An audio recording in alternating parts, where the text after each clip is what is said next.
Germán Contreras Hernández, de Ciudad Satélite, 61 años. Hablaban de Cristina Romo Hernández, mejor conocida como Cristina Pacheco. Y como coincidencia, mañana 14 de septiembre falleció el creador del mambo del Politécnico, Dámaso Pérez Prado, en el año de 1989, hace 33 años. Él está enterrado en el Panteón de Dolores. Su tumba se encuentra abandonada. ¡Qué lástima! Fue un hombre que aportó mucho a México siendo extranjero. Pues sí, como muchos otros. Pues sí. Y bueno, eso... Además, ahí hay la tumba las tumbas de los artistas en el Panteón Jardín están lejos de estar abandonadas. No está en el Panteón Jardín. ¿No está en el jardín? ¿Cuál está? En el de Dolores. Ah, no, ahí sí. Ahí sí. Ahí sí. Hay muchas abandonadas en el Panteón de Dolores. Sí, están destruidas. Se iba a hacer una película con su vida, una biografía, y se suspendió. Sí. Y hasta una obra de teatro, porque se retomó. ¿Ya se acuerdan que a él lo sacaron del país? Le aplicaron el 33. No tanto, pero sí. Bueno, pero nunca se aclaró bien el asunto y ahora se venía a desvelar cuál fue la razón. Fue en la época de Miguel Alemán Valdés. Ay. Yo creo que fue cuando salió Miguel Alemán, salió él. No me acuerdo, porque por ahí está la versión, es más, decían que le había querido poner mambo al himno. Y luego se aclaró que no, que había sido un pleito con un empresario muy poderoso, quien lo había acusado de fraude o de algo así, y entonces por eso lo habían sacado del país. Y se habló la posibilidad de hacer una película. Creo que esta sí se hizo, ¿no? Creo que el de Café Tacuba lo interpretaba. Ah, no sé, yo nunca he visto nada de... Pues a veces las ve uno y se pasa el recuerdo. ¿Quién sabe si haya de Pérez Prado una biografía? Pero me acuerdo que hace poco se trató el tema. Se volvió y alguien dijo, esta es la versión oficial, y dio los nombres del empresario que lo sacó del país y todo. No, pero tuvo mucho éxito con su Mambo 8. Pero solo que ese empresario haya tenido influencia con el gobierno, porque creo que fue un problema con el gobierno y creo que fue un problema de mujeres. Pero a lo mejor, mejor ya no digo nada porque... No, él no fue de mujeres, no. No digo nada. Él no fue. Aquí lo tienen con su mambo más famoso, mis compañeros.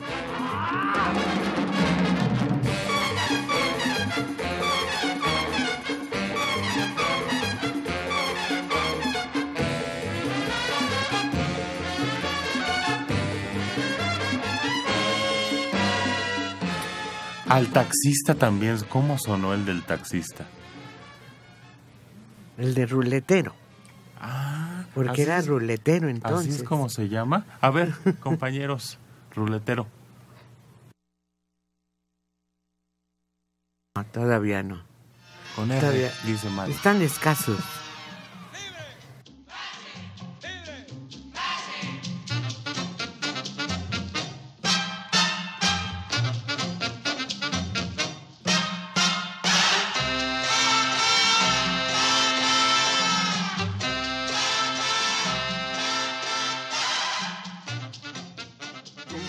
Otro que también, híjole, cómo sonó. Casi todos eran éxitos. Pues era una obsesión nacional. Ándale, una desesperación por primera plana de los periódicos se mencionaba los artículos, las caricaturas de las editoriales eran sobre el mambo. El presidente bailando mambo. Estas, sí. Sí. Y fueron unos meses de obsesión por el mambo. Sí, muy importante el ritmo. Pero esta, también como sonó. A ver, enséñenle a mis compañeros este éxito que se llamó La Niña Popov. Era fifí en aquel entonces, el equivalente. Sí, claro, claro.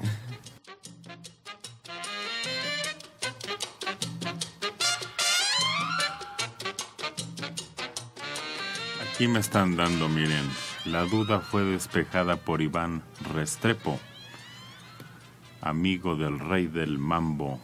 Ofreció una conferencia en la fonoteca.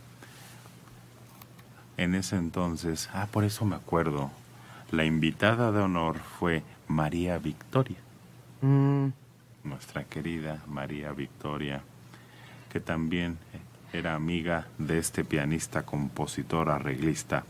Fue la venganza de un empresario que lo contrató para el Teatro Margo, molesto porque el cara de foca, así le decían a Pérez Prado, aceptó un contrato con otro que le pagaba mejor. Para vengarse, contó con la ayuda de funcionarios de migración. Dámaso acababa de grabar el último número musical de la película Cantando nace el amor. 2 agentes de migración le pidieron el permiso para trabajar en la película que no tenía. Les ofreció 600 pesos de aquel entonces para que lo dejaran terminar la grabación del mambo Alecusalem.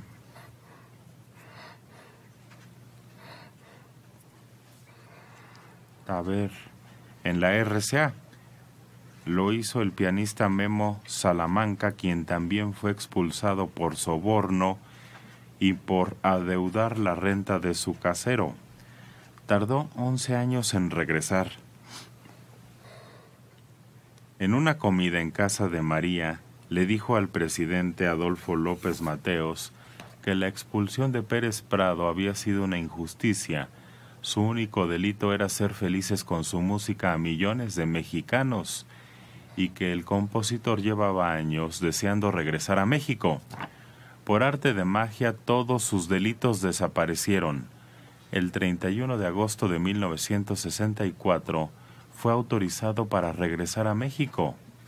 Lo hizo en septiembre y lo hizo con un contrato leonino del mismo que había maquinado su expulsión. María Victoria retomó lo dicho sobre Pérez Prado. Era difícil, pero en buen sentido. Exigía que todo saliera bien. No le gustaba improvisar ni en los estudios de la RCA, ni en el Margo o el Blanquita. Llegaba a la hora y con sus partituras listas. Con nosotras, es decir, conmigo, María Luisa Landín y su hermana Abelina, grabamos discos con él. Siempre fue muy respetuoso, y cuando algo le latía, que no iba a quedar bien, paraba todo y nos pedía que volviéramos al micrófono. En esos años no había los estudios de ahora, donde son tan modernos que hasta los que no saben cantar resultan estrellas. En el teatro la convivencia era muy buena. Fue una época de oro. No podías fallar. El público te hundía si no dabas lo máximo, y eso nos ayudó a ser mejores. Pues ahí está la explicación. En María, un saxofón funge como solista. Pérez Prado le dijo a Restrepo: María canta suave, sin forzar la voz, con sensualidad, como el sonido de un saxofón. Sí, por eso Zarzosa usa el saxofón para introducir todas las melodías que él acompaña a María Victoria. No me había fijado.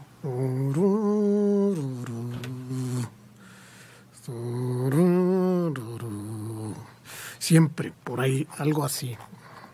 Pues sí. Hasta que te dicen las cosas te ilumina el cerebro, pero antes lo pasa uno en blanco. Sí, no se da uno cuenta de esos pequeños detalles. A ver, ¿qué encontraron? Uy. Ya encontraron una de María. Victoria, mis compañeros, entre los discos. A ver, déjenos disfrutar, por favor. Yo sé que en los 1000 besos que te he dado en la boca se me fue el corazón. Y dicen que es pecado querer como te quiero, quizá tengan razón. Ahí está el saxofón en la entrada. Ujú. Sí, tal como decía Mario. Y sí, el sonido es así como muy profundo, igual que la voz de María. Ay, es que María, yo no sé si... ¿En qué momento adquirió esa capacidad?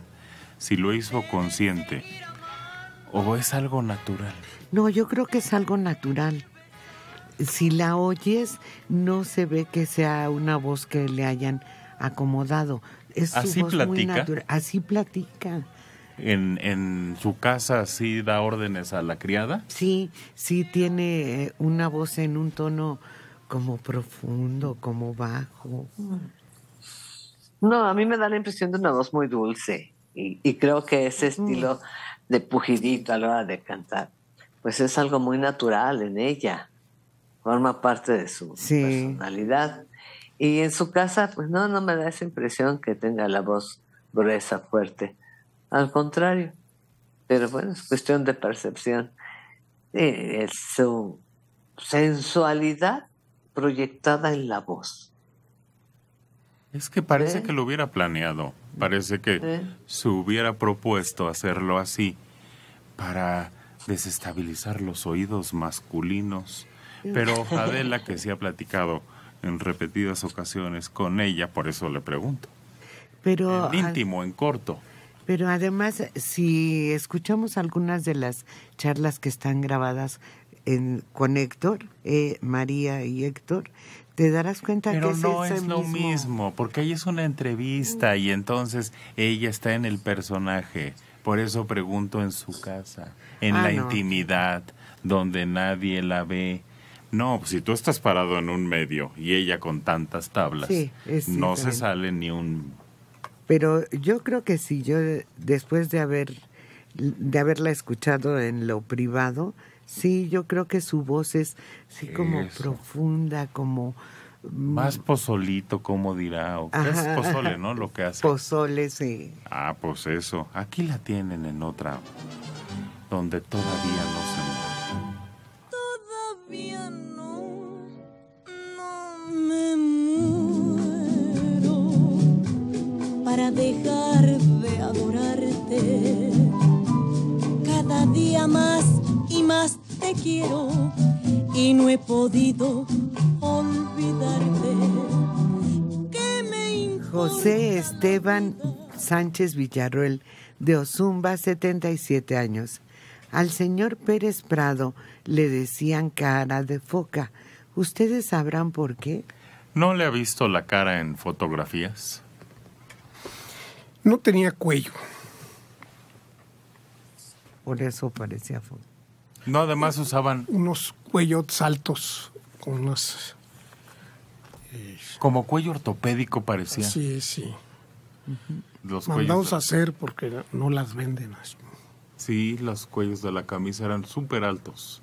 Yo lo vi en persona recogiendo sus camisas en una la lavandería que estaba frente a lo que ahora es el parque ese que está en Tasqueña, cerca de, perdón, no en Tasqueña, en Félix Cuevas, cerca de, junto a Galloso. Del lado de Galloso hay uno chiquitito que hay. uno grandotote que no, no es muy grande. Es toda una cabeza de cuadra. Es una cabeza de cuadra. Pero no es chiquitito es del tamaño de una casa. No, es una cuadra. Sí, entonces ahí enfrente había una lavandería y ahí él recogía sus camisas con un cuellote, colgadas en gancho, se las entregaban colgadas en gancho, no dobladas. ¿Qué año sería? Sí. Yo creo fácil ha de haber sido 81, 82. Y se le veía la peluca, creo que se la pegaba con goma. Pues sí, ya, fíjate, tenía que ir por sus camisas Pérez Prado a recogerlas. Quiere decir que ya no tenía servicio que lo atendiera. Sí. Sí. José Esteban Sánchez Villarroel Ozumba, 77 años. Al señor Pérez Prado le... ya la leí, ¿verdad? Es que no la terminé de leer. Por otro lado, los hombres usaban camisas que se amarraban a la cintura y en las mangas tenían unos solanes que se llamaban mamboleras. Las rumberas tenían los solanes en su vestido y al menearse se movían con esas tiras al compás de la música. Otros que bailaban muy bien el mambo eran resortes y tongolele. Pues a mí nunca me gustó resortes. Ay, no. José Luis Rodríguez García de Tlalnepantla, 73 años. En el mambo El Ruletero hace mención de los distintos nombres de los taxistas en diversos países. Por ejemplo, el Mata la Cachimba es en Cuba, el Iquiriquiriqui en Venezuela. Iquiriquiriqui. Iquiriqui. Yo soy el Iquiriqui. Que sí. Que sí. En Venezuela y así sucesivamente. Saludos a todo el equipo.